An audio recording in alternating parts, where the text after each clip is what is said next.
ആകാശവാണി. നമസ്കാരം. വാർത്തകൾ വായിക്കുന്നത് സുധിൻ സൈനുദ്ദീൻ.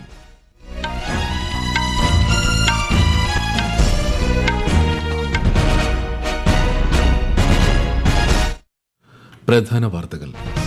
രാജ്യത്തിന് അഭിമാനമായി ഇന്ത്യൻ ബഹിരാകാശ യാത്രികൻ ശുഭാൻഷു ശുക്ല. ആക്സിയം 4 ദൌത്യത്തിന്റെ ആദ്യഘട്ടം വിജയം. രാജ്യത്ത് അടിയന്തരാവസ്ഥ പ്രഖ്യാപിച്ചിട്ട് അരനൂറ്റാണ്ട്.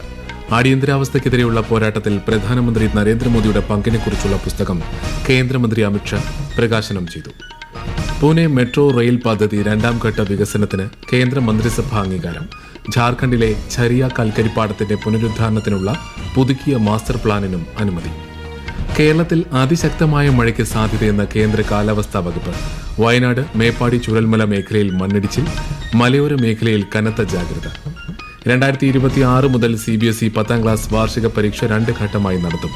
ആദ്യ പരീക്ഷ ഫെബ്രുവരിയിലും രണ്ടാമത്തേത് മെയ്യിലും. വാർത്തകൾ വിശദമായി. ഇന്ത്യയുടെ ശുഭാൻഷു ശുക്ല ഉൾപ്പെടെ 4 യാത്രികരെ അന്താരാഷ്ട്ര ബഹിരാകാശ നിലയത്തിലേക്ക് എത്തിക്കുന്ന ആക്സിയം 4 ദൌത്യത്തിന്റെ ആദ്യഘട്ടം വിജയം. ഫ്ലോറിഡയിലെ കെനഡി സ്പേസ് സെന്ററിൽ നിന്ന് ഇന്ത്യൻ സമയം ഉച്ചയ്ക്ക് 12:01 വിക്ഷേപണം. നാളെ വൈകുന്നേരം ആക്സിയം 4 അന്താരാഷ്ട്ര ബഹിരാകാശ നിലയവുമായി ഡോക്ക് ചെയ്യുമെന്ന് ISRO വ്യക്തമാക്കി.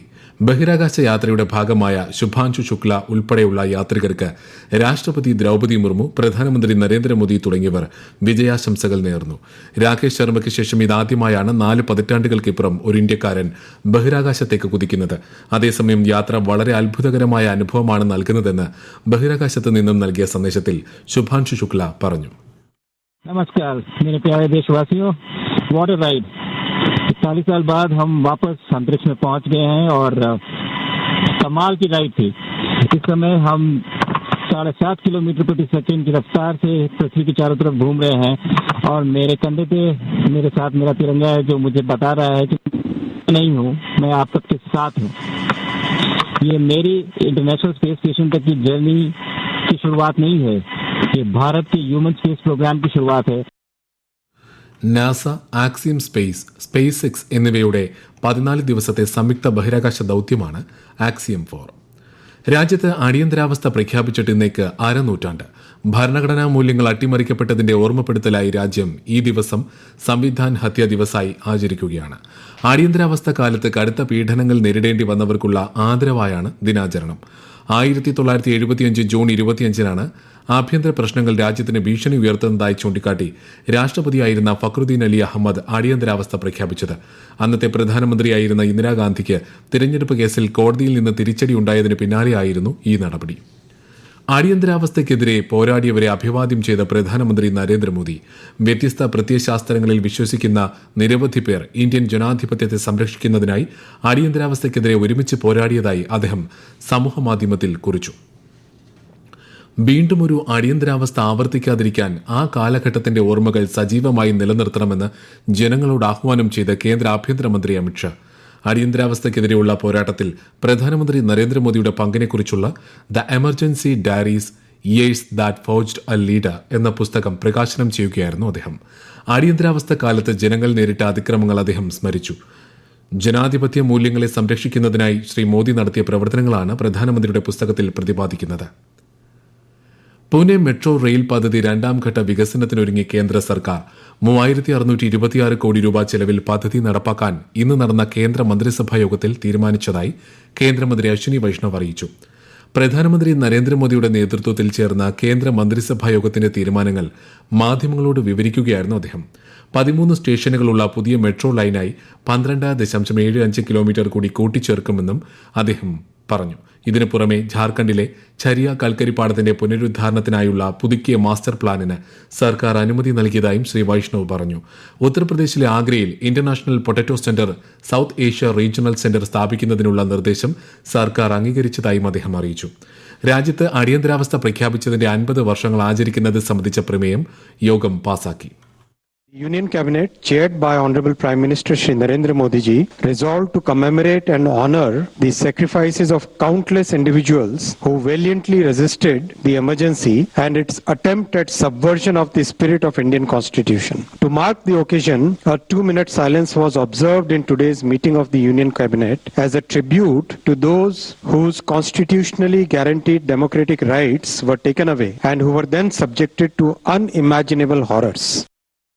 ബഹിരാകാശ ദൌത്യമായ ആക്സിയം ഫോർ മിഷന്റെ വിജയകരമായ വിക്ഷേപണം സംബന്ധിച്ച് കേന്ദ്ര മന്ത്രിസഭായോഗത്തിൽ പ്രമേയം പാസാക്കിയതായും മന്ത്രി അറിയിച്ചു.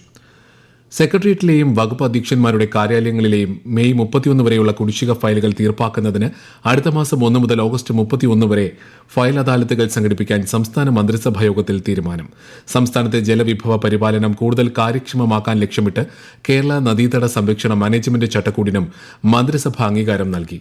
വയനാട് ഉരുൾപൊട്ടൽ ദുരന്തത്തെ തുടർന്ന് പുന്നപ്പുഴയിൽ അടിഞ്ഞുകൂടിയ അവശിഷ്ടങ്ങൾ നീക്കം ചെയ്യുന്നതിനായുള്ള 195 കോടി രൂപയുടെ പ്രവൃത്തികൾക്കും മന്ത്രിസഭായോഗം അനുമതി നൽകി. ഈ വാർത്തകൾ ആകാശവാണിയിൽ നിന്ന്.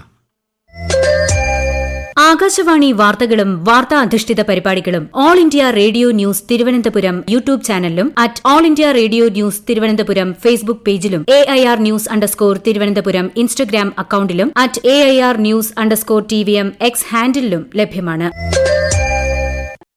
ചക്രവാത ചുഴിയുടെ സ്വാധീനത്താൽ സംസ്ഥാനത്തെ വിവിധ ജില്ലകളിൽ ഇന്നും നാളെയും അതിശക്തമായ മഴയ്ക്ക് സാധ്യതയെന്ന് കേന്ദ്ര കാലാവസ്ഥാ വകുപ്പ്. ഇടുക്കി, പാലക്കാട്, മലപ്പുറം, വയനാട് ജില്ലകളിൽ ഇന്ന് ഓറഞ്ച് ജാഗ്രത പ്രഖ്യാപിച്ചു. തിരുവനന്തപുരം, കൊല്ലം ഒഴികെയുള്ള മറ്റെല്ലാ ജില്ലകളിലും മഞ്ഞ ജാഗ്രതയാണ്. ഇടുക്കി, വയനാട്, മലപ്പുറം ജില്ലകളിൽ നാളെയും ഓറഞ്ച് ജാഗ്രത തുടരും. ഇടുക്കി ജില്ലയിലെ പ്രൊഫഷണൽ കോളേജുകൾ ഉൾപ്പെടെയുള്ള എല്ലാ വിദ്യാഭ്യാസ സ്ഥാപനങ്ങൾക്കും നാളെ ജില്ലാ കളക്ടർ അവധി പ്രഖ്യാപിച്ചു. കേരള, കർണാടക, ലക്ഷദ്വീപ് തീരങ്ങളിൽ ശക്തമായ കാറ്റിനും മോശം കാലാവസ്ഥയ്ക്കും സാധ്യതയുള്ളതിനാൽ മത്സ്യത്തൊഴിലാളികൾ കടലിൽ പോകരുതെന്നാണ് നിർദ്ദേശം. സംസ്ഥാനത്ത് ശക്തമായ കാറ്റിനും സാധ്യതയുണ്ട്. കണ്ണൂർ, കാസർഗോഡ് തീരങ്ങളിൽ കടലാക്രമണത്തിന് സാധ്യതയുള്ളതിനാൽ പ്രത്യേക ജാഗ്രത പാലിക്കണം. പല നദികളിലും ജലനിരപ്പ് അപകടകരമായി ഉയരുന്ന സാഹചര്യത്തിൽ ജാഗ്രതാ നിർദ്ദേശം നൽകിയിട്ടുണ്ട്. വയനാട്ടിൽ ശക്തമായ മഴ തുടരുകയാണ്. മലയോര മേഖലയിലെ ജനങ്ങൾക്ക് പ്രത്യേക ജാഗ്രതാ നിർദ്ദേശം നൽകി.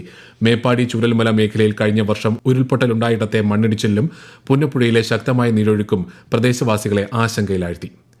വയനാട്ടിൽ വലിയ തോതിൽ മഴ പെയ്തിട്ടുണ്ടെങ്കിലും ഉരുൾപൊട്ടൽ ഉണ്ടായിട്ടില്ലെന്ന് റവന്യൂ മന്ത്രി കെ രാജൻ. ആശങ്കപ്പെടേണ്ട സാഹചര്യമില്ലെന്നും എന്നാൽ ജാഗ്രത പാലിക്കാൻ നിർദ്ദേശം നൽകിയതായും അദ്ദേഹം മാധ്യമങ്ങളോട് പറഞ്ഞു.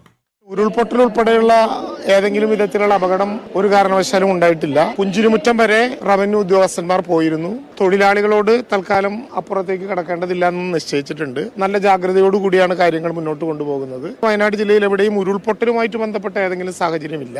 മഴ പെയ്തതുകൊണ്ട് തന്നെ പുന്നപ്പുഴയിലൂടെ ചില സ്ഥലങ്ങളിൽ കെട്ടിനിന്നിരുന്ന ഡെബ്രികൾ ഉൾപ്പെടെ വരുന്നുള്ളതായിട്ട് കാണുന്നുണ്ട്. നല്ല 2026 മുതൽ CBSE 10ാം ക്ലാസ് വാർഷിക പരീക്ഷ 2 ഘട്ടമായി നടത്താൻ തീരുമാനം.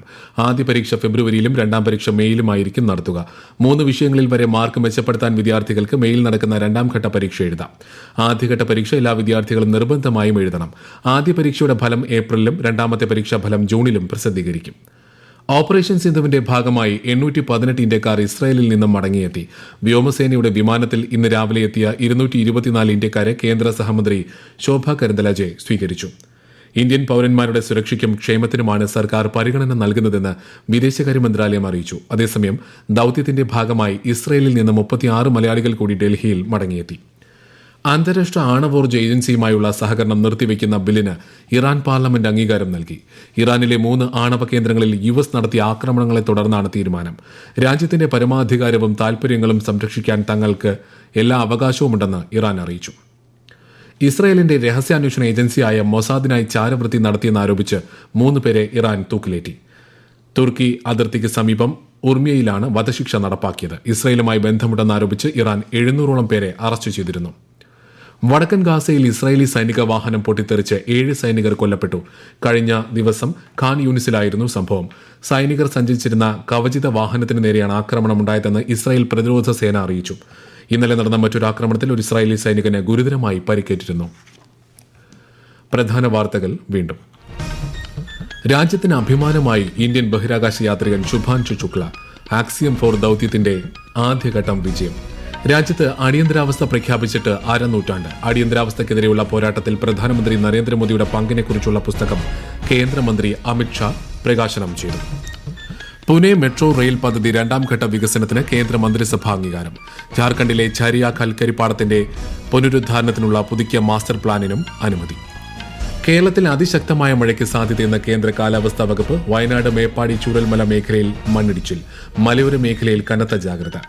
2026 മുതൽ CBSE 10ാം ക്ലാസ് വാർഷിക പരീക്ഷ 2 ഘട്ടമായി നടത്തും. ആദ്യ പരീക്ഷ ഫെബ്രുവരിയിലും രണ്ടാമത്തേത് മെയ്യിലും.